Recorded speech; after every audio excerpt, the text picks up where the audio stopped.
Katrín Ásbjörnsdóttir og Þórhildur Ólafsdóttir, velkomnar til Akureyrar, velkomnir í þorpið, velkomnir í Þór Káa. Hvernig líst ykkur á þetta? Mér líst bara stórvel á þetta, bara gaman að koma hingað og prófa eitthvað nýtt. Já, ég segi sama, gaman að fá að pröfa svona breytingar og fara í nýtt umhverfi og svona. Þetta verður ekkert verið erfið ákvörðun þegar það hefur verið bankað upp á hjá okkur og boðið að koma norður? Jú, það er auðvitað alltaf erfitt að fara frá Eyjum og ég er náttúrulega mikill Eyjamaður í mér, þannig að þetta var stór ákvörðun en ég vona bara að sé þess virði. Já, ég er sammála, þetta var mjög erfitt að taka þessu ákvörðun. Ég er náttúrulega alltaf verið káeringur frá því að ég bara fæddist, þannig að þetta var mjög erfitt. En nú er það bara einu sinni þannig að maður þarf að taka áskorun í lífinu og nú eru þeir klárlega búnar að því, er ekki bara tilhlökkun?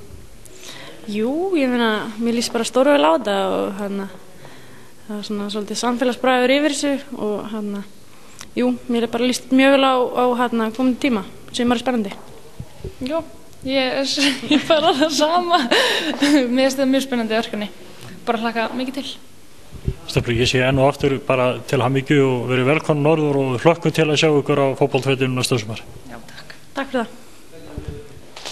Jóhann Kristinn Gunnarsson, þjálfari Þór Káa. Til hamingju með daginn, það er ánægilegt að sjá Örnesi framlengja og 2 nýjir leikmenn, leggst þetta ekki vel í þig?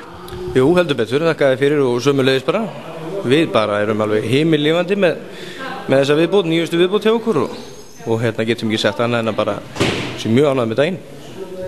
Þannig að framundan eru bara spennandi tímar hérna hjá okkur í Þór Káa. Já, ég held að það hafi alltaf legið ljóst fyrir og þeir verða ekkert nema bara meira spennandi við þetta sko.